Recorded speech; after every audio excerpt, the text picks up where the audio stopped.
the Chairperson Standing Committee, this is the Division of Revenue Bill, National Assembly Bills number 10 of 2025. The mover is the Majority Leader. You may proceed to reply. Mr. Speaker, I was wondering whether I've been sacked without notice. Mr. Speaker, I want to thank you. I have listened to colleagues the last 2 days, and I must say, Mr. Speaker, that there is hope for devolution. I am particularly impressed, Mr. Speaker, by the resolute nature in which each and every senator has addressed himself or herself with regard to division of revenue for 2025. Mr. Speaker, I am particularly impressed as well by the fact that everybody has vowed on the floor that 405 is not an option. I am equally happy, Mr. Speaker, by the work that has been done by our members of Budget and Finance Committee and the proposal that they have agreed to lead us as a House. Because, Mr. Speaker, we must take a decision as a House. We must ask ourselves whether, if devolution was to die, Mr. Speaker, on which side of the blame will we be? Will we just join the morning party, or we will stand guilty as charged together with those that will have brought devolution, Kenya's biggest glue that binds this country together to its death? I must appreciate, Mr. Speaker, that I am acutely aware of the tight fiscal space that we find ourselves in as a country. That I know very much, and I have been consistent and clear. If you check the records of this House, Mr. Speaker, especially with regards to management of our economy and the biggest struggle that we find ourselves in, which is a debt distress, Mr. Speaker, you will find that I have been as clear as daylight, Mr. Speaker. When the motion was brought to this House about 5 or 6 years ago to increase our debt ceiling from 5 trillion to 10 trillion, I opposed that motion, Mr. Speaker. Moved by Senator Pogisio, seconded by Minority Leader then, Senator James Orengo, in this House, Mr. Speaker. And we predicted very well, because at that particular time, Mr. Speaker, I was a member of Budget and Finance Committee, that there will come a time where we will not be able to meet our financial obligations because of that kind of unchecked borrowing. We are now in that particular space, Mr. Speaker, where we are struggling to pay debt, and therefore we are told we must tighten our belts. I agree, tighten our belts we will, but you cannot begin tightening your belts from those that consumed the least, which is devolution. If it is tightening our belts, Mr. Speaker, then let us see that action commensurate with regards to the budget that is left with the national government, Mr. Speaker. And that is why senators have spoken and have said that 450 is a minimum, and that we are very clear about, Mr. Speaker. Our Committee on Budget and Finance has proposed 465. That is even better, Mr. Speaker. And because our colleagues in the National Assembly have told us that you have no business looking into the budget of the national government, Mr. Speaker, we have said, fine. We don't want to know what details entails therein. But at least give us 465, we take back to the 47 devolved units, then find the money to run your operations in the rest of the departments and state organs, Mr. Speaker. Because if somebody does not stand up for devolution, Mr. Speaker, devolution will be killed. And I wish, Mr. Speaker, Senator Moses Kajwang was here, because he walked out just maybe to attend to something when I was rising to speak. Because I said the other day, Mr. Speaker, that yes, we are concerned by the audit reports that continue to be brought to this House. And before the end of last session, members, if you recall, we hurriedly passed resolutions of about almost all the 47 county governments' audit reports, you know, because of an imposition of a timeline by the courts, Mr. Speaker. And we said we shall find time to revisit, to check on, Mr. Speaker, the operations of our specific county governments. That exercise needs to happen and happen now. I know, Mr. Speaker, that there are members of CPIC, County Public Accounts Committee, that are in this House. I want to request them with a lot of humility that you must lead the exercise, because this is ordinarily your work. This is the work that this House has charged you with the responsibility of, Mr. Speaker, to ensure that once we have done the battle and have brought the goods home, that they are used prudently for the improvement of the welfare of our citizens, Mr. Speaker. We went out to point, Mr. Speaker, if you recall that particular debate on that afternoon, and I do remember, Mr. Speaker, because I made a contribution just like all my colleague senators, Mr. Speaker, that there were certain glaring maladministration issues that were coming out distinctively clear in almost all the 47 county governments without fail, Mr. Speaker. The issue of minimal disposition of resources, Mr. Speaker, hardly 20%. Many counties are using up only 15 to 22% at the maximum, Mr. Speaker, towards actual development expenditure, Mr. Speaker. That means close to 80% is going to recurrent expenditure. That is not tenable. That cannot be viable, Mr. Speaker.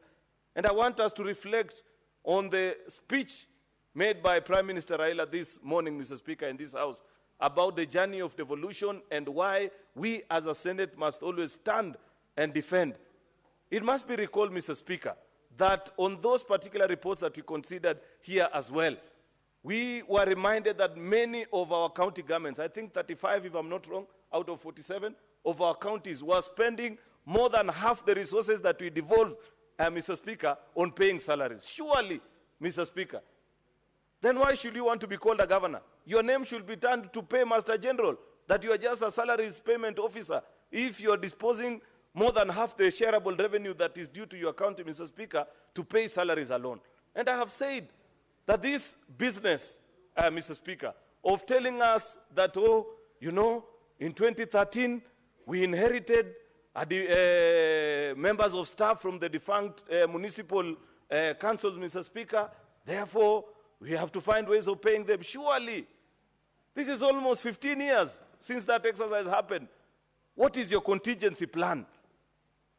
And I want to tell you, members, if we wait that our county governors file that particular plan on the route to achieving the statutory 35%, Mr. Speaker, on spend on recurrent expenditure, Mr. Speaker, it will never happen. We are the ones who passed Regulation 25 of PFM, Mr. Speaker, on how much each county is supposed to spend. We are the ones that are charged with the mandate of enforcing it. I want to urge you, honorable members, particularly members of Budget and Finance Committee who brought us this wonderful report, that you must lead us in an exercise where we have a conversation and we sit down and pass regulations, Mr. Speaker, so that if a county government does not file a plan through which they aim or they head, you know, Mr. Speaker, prudent use of public resources is not an event. It is a process. There is a way through which you grow your numbers. If today you are at 47%, Senator Faki, because if I recall, that is the number that your county Mombasa was at, Governor Abdul Swamad must file before this House the plan that they have for the next 3, 4, 5, or even 6 years as a county government to move towards attainment of the statutory 35%. But if this year is 47, next year is 48, the year after that it becomes 50, surely even us as a House, aren't we complicit in the maladministration that is going on in our counties, Mr. Speaker? We have been reminded this afternoon, Mr. Speaker, that there are many, these initiatives that keep on popping up, collaborations between county government and national government. First of all, there were KIPES, Mr. Speaker. You go and check what plans are being done by the county governments. You know, KIPE was conceptualized in Nairobi, and that's why we must move away from these plans that are conceptualized in the well-seed rooms here in Nairobi, but have no meaning or connection whatsoever with the challenges that people face in the village. If you go today to your county, youth leader Senator Oburu, and ask yourself, what is the plan that is being made to make sure that the KIPE that is being built in your county will actually be of service to the people of Siaya? Chances are there is absolutely nothing. And if you ask the governor, rightfully so, he will say, but I was not consulted. I was just told, give a matching fund of 250 million. And we too, we cannot plead innocence because we participated in passing a division of revenue that ensured that each county contributed 250 million. The same, I think with the exception of Nairobi. The same can be said about this what are these community health promoters? Surely, if the only thing they earn is a salary, why does somebody need to keep that money at Ministry of Health here at Afya House instead of sending all that money? And we can calculate. We know what is a stipend. Why surely? What is this obsession that we have in our country with holding on to resources that you don't need, even people's salary? At least we know, even if you're looking for a kickback, Senator Eddy, there is no kickback in people's salary. At least send that one out. And therefore, good people, I want to ask of us that as we consider division of revenue, let us passionately fight and stand up for devolution.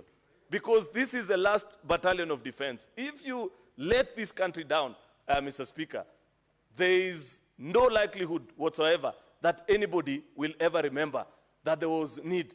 We understand that there are challenges, Senator Mogeni.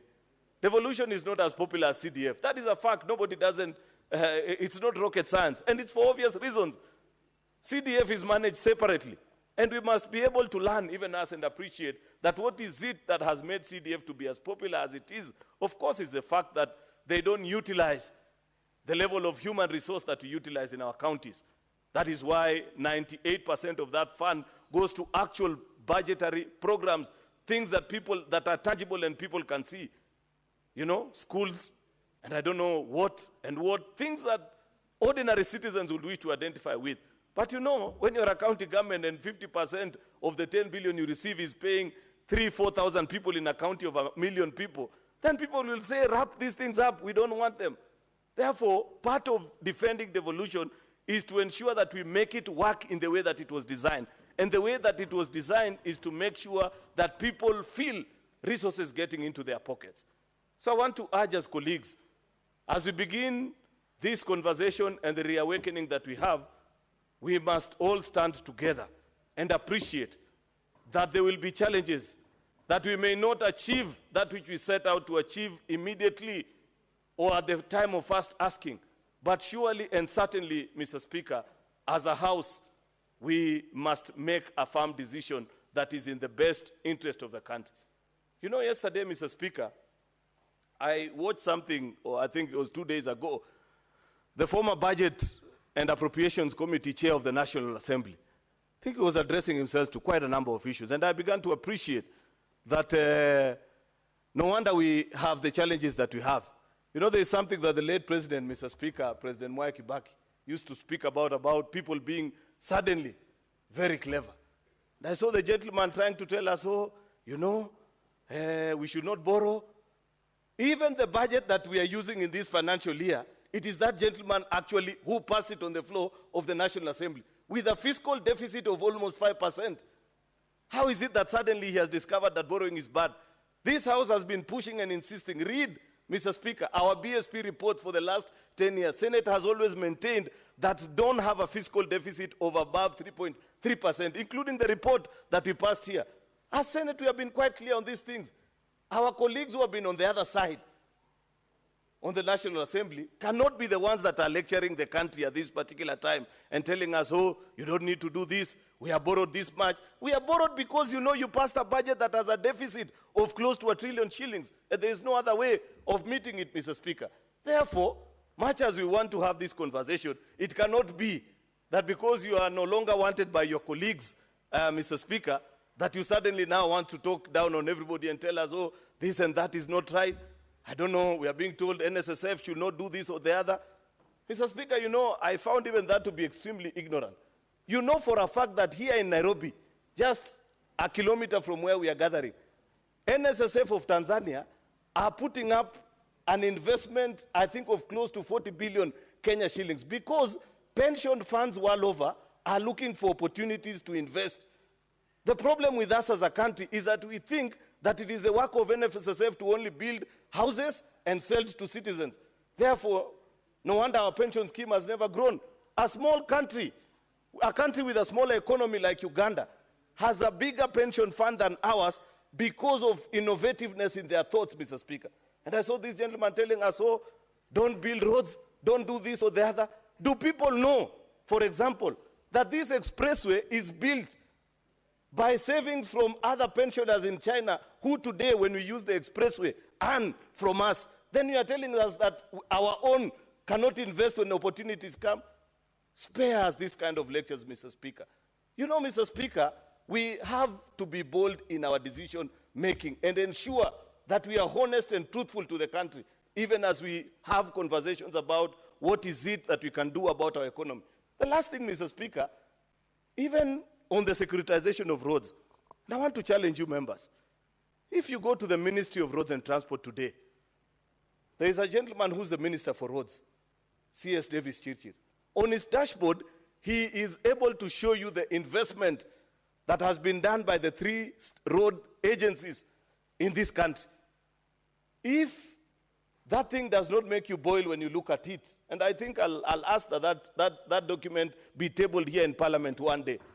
You know, because I'm saying this because I saw the member of Kiharu, that former member of, chair of Budget and Finance Committee, saying that we should not securitize roads levy so that we build roads in other parts of the country. Yet he knows, last financial year alone, in his own constituency, he sent 14 billion Kenya shillings to one constituency. The whole of my own county,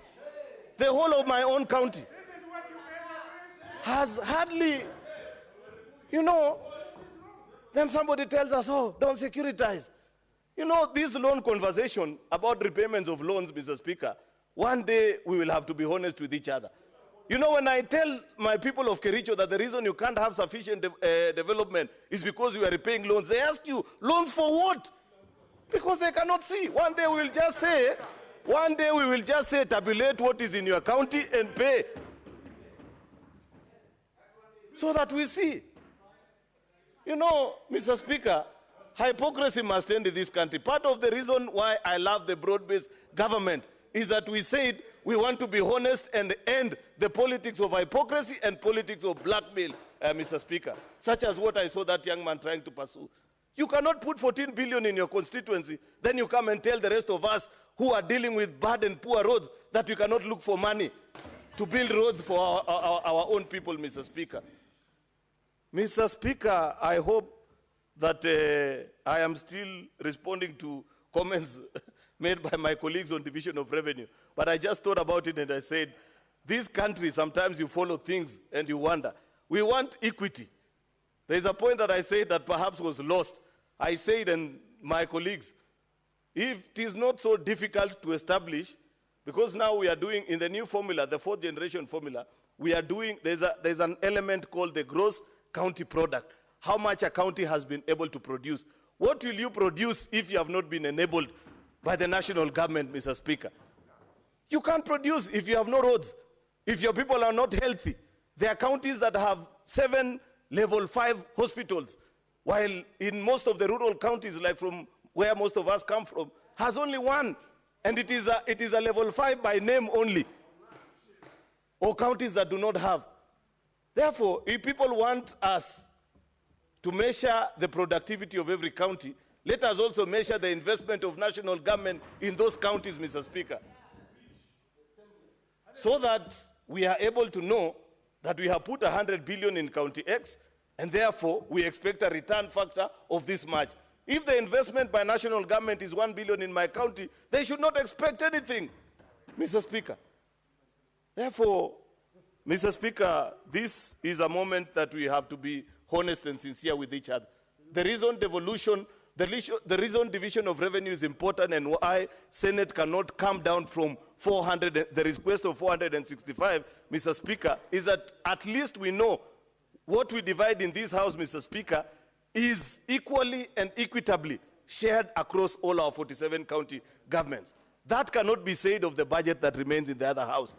And therefore, if it was even possible, Mr. Speaker, we would actually put most of our resources in this House so that we share equitably across the 47 county governments, and the other one which people want to play games with, the little part of it, remains in the other House. Since that is not possible, let us at least begin with this 465, Mr. Speaker. The rest can come later. With those very many remarks, Mr. Speaker, I beg to reply.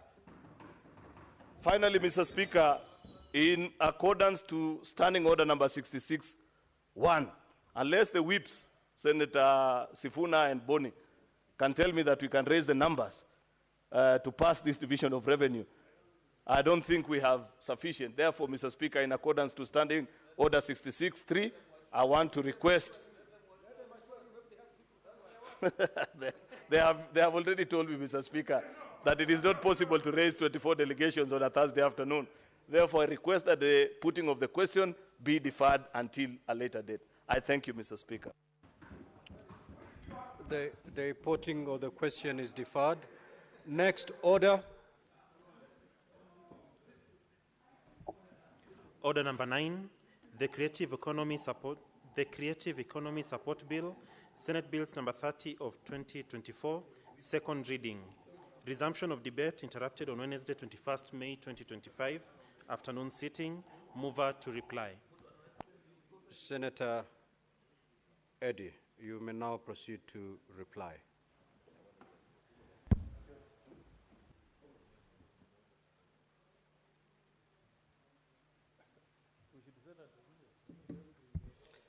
I want to thank you, Mr. Speaker, for giving me this opportunity to reply to the Creative Economic Support Bill. And Mr. Speaker, just like devolution has been suffering, the creative economy has also been suffering without sometimes champions.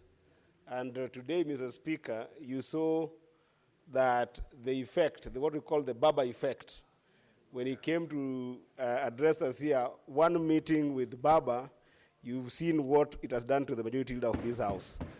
The majority leader is fired up. From that just 1 minute with Baba, you can imagine if it's a number of, if it was more meetings, you could have seen what would have come. Mr. Speaker, let me take this opportunity, first of all, to thank the good senator from Tana River, Senator Danson Mugatana, for the great comments he made when he was helping to second this motion.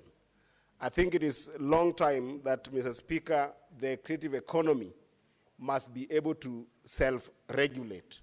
And that self-regulation, Mr. Speaker, must be empowered by different facets of this House, Mr. Speaker, to the extent that, if possible, they have a good control over the funds that have long time been housed in the has been housed in the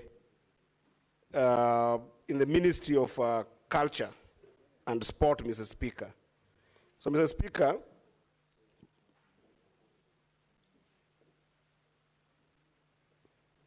are you okay? Yeah. So, Mr. Speaker, I want to thank Senator